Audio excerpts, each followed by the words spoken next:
Hello बच्चों, welcome to are academy. मैं राजीव राणा आप लोगों का स्वागत करता हूं। आज का टॉपिक है डाल्टन थ्योरी। डाल्टन थ्योरी पढ़ेंगे आज। ठीक है, हमारे ये चैप्टर फर्स्ट है। ठीक है, जो डाल्टन थ्योरी है किसने दी थी? डाल्टन ने दी थी। ये आपने क्लास 9th में भी अच्छी तरह से पढ़ा होगा। और ये कब दी थी बेटा? ये था 1808 में दी थी। और ग्रीक में जो इंडिविजुअल पार्ट है उसको कॉल्ड क्या?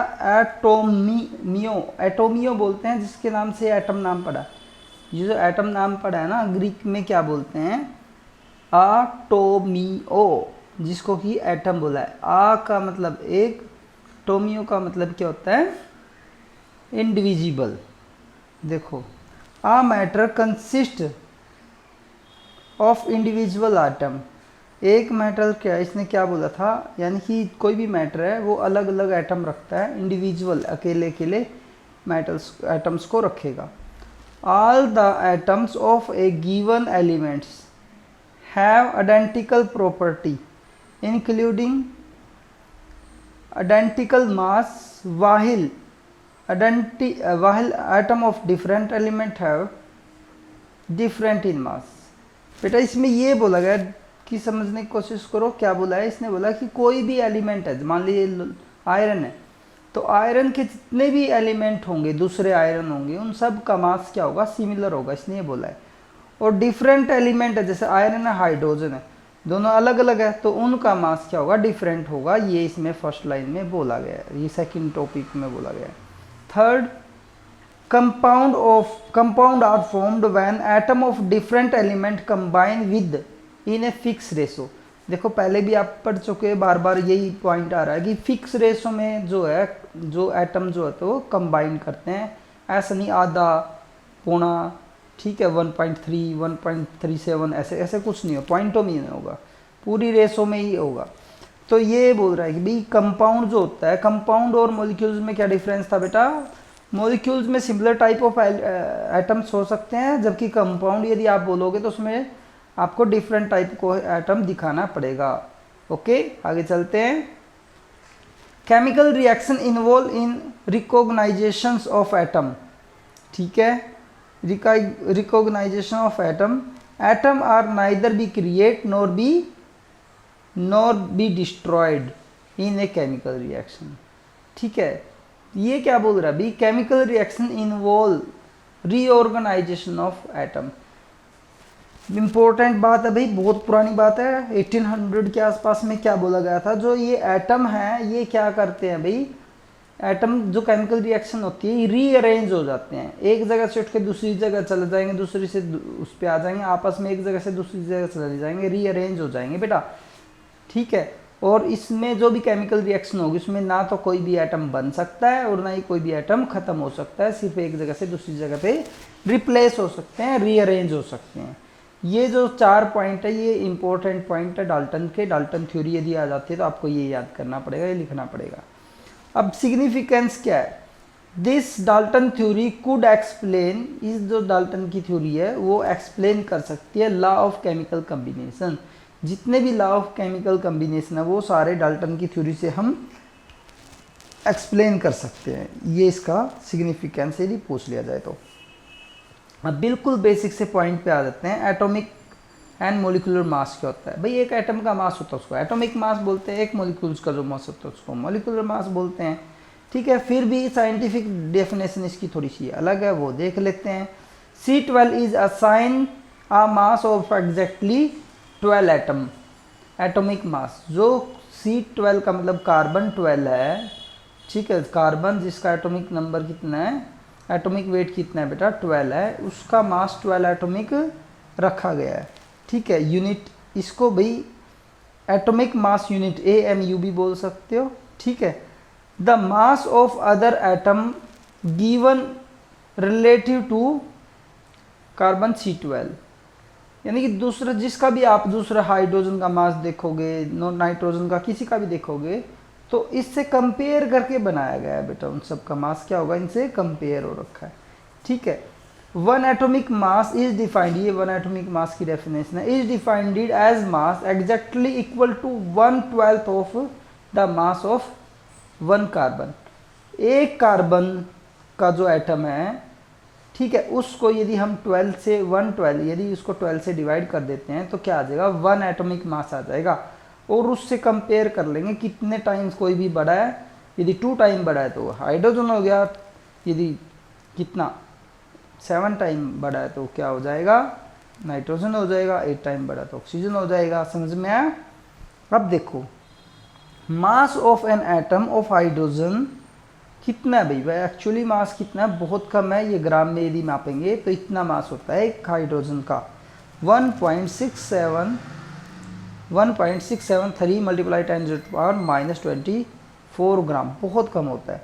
यदि मैं इसको एवगोर्ड्स नंबर से डिवाइड कर दूं तो, क्योंकि ठीक है एवगोर्ड्स नंबर से यदि मैं इसको डिवाइड कर देता हूं तो कितना आ जाएगा 1.0078, तो AMU या हाइड्रोजन का वेट आ जाता है। यदि ये क्या है, हाइड्रोजन का वेट है, एक्चुअल वेट जो हम लेते हैं आजकल। क्यों? क्योंकि ये हमने कंपेयर करके ले रखा है। किससे कंपेयर करके ले रखा है? जो भी एटॉमिक मास होता है बेटा वो हमने सब हाइड्रोजन से कंपेयर कर रखा है, इसलिए ये ठीक है आ रहा है। ठीक है, समझ में आया? आगे चलते हैं। कार्बन का 12 एटॉमिक यूनिट है, ऑक्सीजन का 15.995 यानी कि 16 ही बोलते हैं हम। AMU replace by U, AM को यूनिफाइड यूनिट मास भी बोल सकते हैं, U भी, दोनों में से कोई भी लिख सकते हो बेटा, या तो आप U लिख दो या AMU लिख दो, दोनों में से चल जाएगा। पहले कुछ भी नहीं लिखते थे, ऐसे ही आगे लिख देते हैं एटॉमिक मास, आजकल पर लिखने लग गए, दोनों में से आप कुछ भी लिख सकते हो। ओके, नेक्स्ट पॉइंट आ जाता है एवरेज एटॉमिक मास। अभी आप लोगों को बताया, अभी एवरेज किसको बोलते हैं, जब हम ठीक है एवरेज एटॉमिक मास देख लेते हैं। Average atomic mass is an average mass of all isotope of element. Important point है बेटा, एग्जाम में आता है, 1 नंबर का पॉइंट आ जाता है, कंसेप्ट है, इसको ध्यान से समझेंगे। जो कार्बन है उसके 3 आइसोटोप मिलते हैं भाई, कार्बन 12, कार्बन 13, कार्बन 14। कार्बन 14 तो आपने नाम सुना होगा, कार्बन डेटिंग यानी कि एज निकालने के लिए इसको यूज़ करते हैं। चलो भाई आइसोटोप के यूज़ तुम अगले उसमें टॉपिक में कहीं भी करोगे, यहाँ सिर्फ ये निकालना, देखो एवरेज मास कैसे निकालते हैं। वो मैंने पहले आपको बताया था, रिलेटिव मास था, रिलेटिव मास क्योंकि कार्बन से रिलेट करके निकाला गया था। अब ये क्या है बेटा, एवरेज मास क्या होगा, देखो कार्बन 12 है, 98.89% नेचर में, इतना सबसे ज़्यादा यही होता है, इतना परसेंट नेचर में होता है। और 1% के करीब क्या होता है, 1%, 1.1% के करीब कार्बन 13 होता है। और जो कार्बन 14 होता है वो तो बहुत कम होता है, 2 × 10⁻⁻10%, बहुत कम है। ठीक है, तो अब क्या करेंगे, एटॉमिक मास जो होता है इसका, इन तीनों का एटॉमिक मास क्या है, इसका 12 है, इसका 13 के आसपास है, इसका 14 के आसपास है। ठीक है, अब कैसे निकालेंगे, जो परसेंटेज है उसको डिवाइड करेंगे 100 से, ठीक है, जो उसका मास उससे मल्टीप्लाई कर देंगे। देखो यहाँ पे देखो एटॉमिक, इसको 100 से डिवाइड करने के बाद ये आ गया इसकी परसेंटेज, और 12 इसका एटॉमिक मास था, इसको मल्टीप्लाई कर दिया तो ये क्या आया, 11.86 आ गया। इसी तरह से ये कितना था, 1.1% था, 100 से डिवाइड करने के बाद ये आ गया। और फिर क्या किया, इसका ये एटॉमिक मास था, इससे मल्टीप्लाई करने के बाद मल्टीप्लाई कर दिया तो ये आ गया। इसी तरह से कार्बन 12 का हमने किया है, ये कर दिया, क्योंकि ये क्या है, ये नेगलिजिबल है, बहुत कम है, तो इसको हम 0 के इक्वल ले लेते हैं और इन दोनों को हम जोड़ लेते हैं। इन दोनों को जोड़ने के बाद कितना है, 12.01 है। ये एटम, ये AMU भी लिख सकते हो आप, ये U भी लिख सकते हो। ये क्या एवरेज एटॉमिक मास है भाई, ये एवरेज एटॉमिक मास निकालना आ सकता है। अब आ जाते हैं नेक्स्ट टॉपिक के, molecular mass. Very very important topic.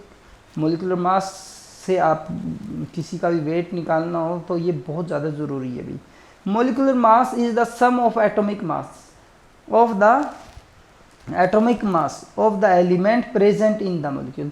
एक मोलिक्यूल्स के अंदर जितने भी एटम एलिमेंट हैं, देखो जैसे ये मीथेन, इसमें 4 तो हाइड्रोजन 1 कार्बन है, तो हमने चारों हाइड्रोजन्स का मास जो है, ठीक है, एवरेज मास ले लेना है, और या एटॉमिक मास बोलते हैं उसको ले लेना है, और कार्बन का ले लेना है। इनको जोड़ दो बस, जस्ट सिंपल जोड़ना है, जोड़ने से इकट्ठा सारे मॉलिक्यूल्स का आ जाएगा। अब देखो कार्बन का कितना है भाई, कार्बन, ठीक है, चलो देखते हैं। हाइड्रोजन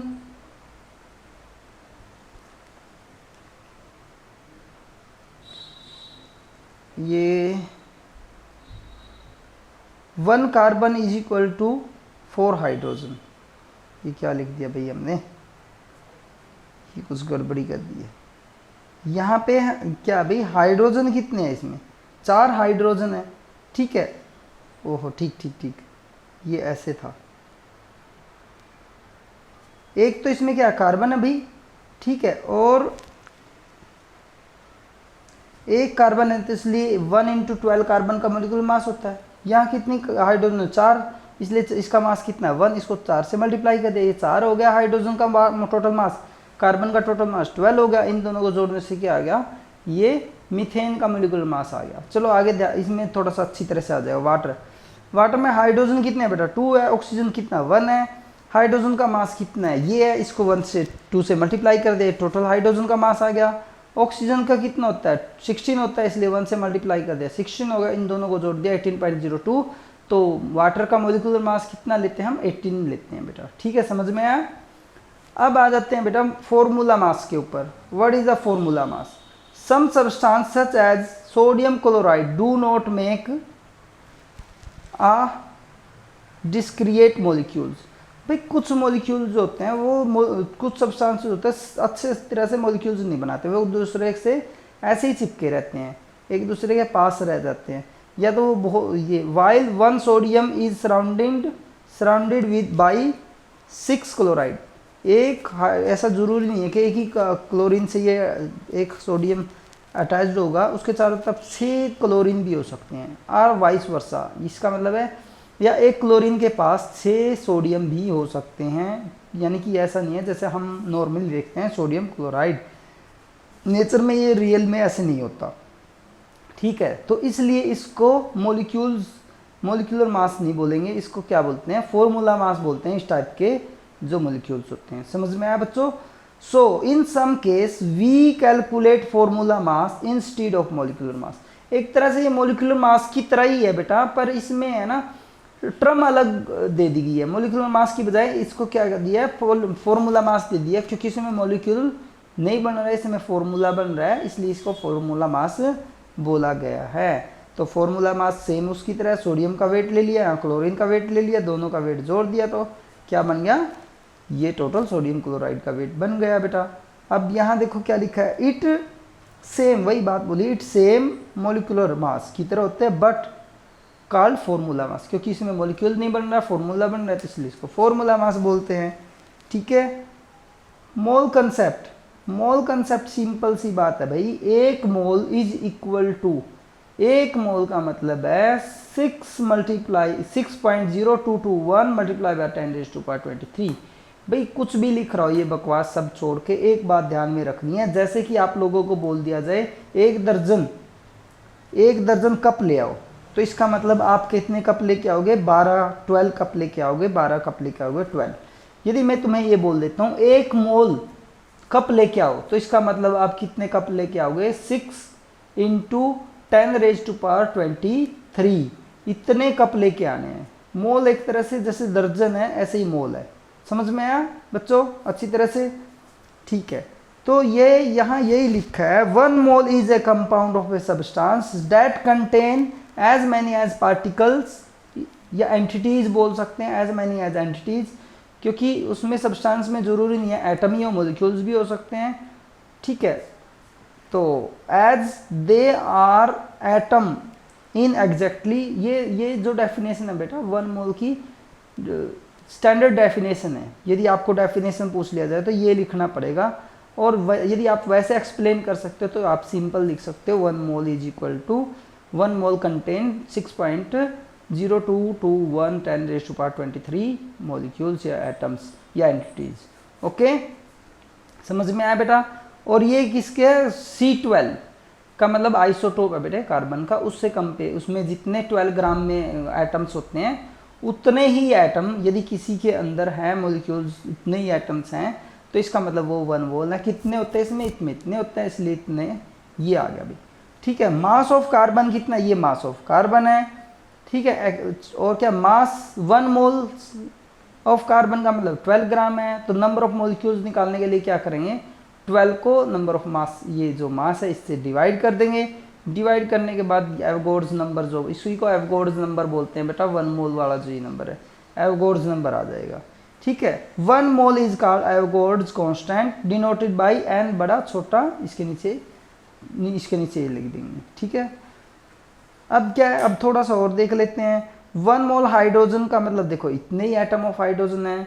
1 मोल ऑफ वाटर का मतलब इतने ही मॉलिक्यूल्स ऑफ वाटर है। 1 मोल ऑफ सोडियम क्लोराइड का मतलब है इतने ही मॉलिक्यूल। फार्मूला यूनिट लिखेंगे क्योंकि ये मॉलिक्यूल्स नहीं है, इसलिए यहाँ पे लिखा formula unit of sodium chloride.